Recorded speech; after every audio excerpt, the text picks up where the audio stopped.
तर जय महाराष्ट्र मित्रांनो, मी लकी जाटवे आज गेलो किनोटला मॅच बघण्यासाठी.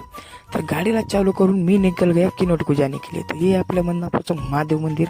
मी सरळ पोचलो क्रिकेटच्या ग्राउंडवर आणि ग्राउंडवर येऊन बघलं का टॉस वगैरे चालू होती आणि टॉस संपल्यानंतर सगळे फील्डिंग को लग गए और मैच शुरू हो गई. मैच वगैरे देखने के बाद बांडी खत्रीचा भाषण ऐकून मला लागली होती जोरात भूक. तर मी गेलो हॉटेलमध्ये आणि खालो नूडल गप्पा गप असं एक नंबर स्वादिष्ट नूडल खाऊन खतम केले आणि निघालो शनिवार पेठ को जाने केले. शनिवार पेठला आताच बरोबर मी घेतलं बोकड्याचं मटण घेऊन निघालो घराकडं. भाव आपला गाडी चालू लागला होता, मी बसलो होतो मागा. घरी आल्याबरोबर मी कपडे वगैरे चेंज करके मेरे को जाने का था क्रिकेटच्या ग्राउंडवर आलं तर बघलं का तर मॅच अजून चालू झाली नव्हती. तर भावानं आपल्याला मध्ये घेतलं होतं आणि आपली होती फील्डिंग. तर माझ्याजवळ मैं लगेच मेरा भाषा आ कि मेरे को बोल रहा था तेरे को एक गाना सुनाऊंगा. उसका गाना सुन के तो मेरे कान में से रगत निकल लगला. तो मैं लग गया अपनी फील्डिंग पे. मेरी ड्यूटी थी आज बॉर्डर पे. मैच वगैरह खत्म होने के बाद सगले घर को जा रहे थे. तो बाय, आज का व्लॉग यहीं पे खत्म होता है.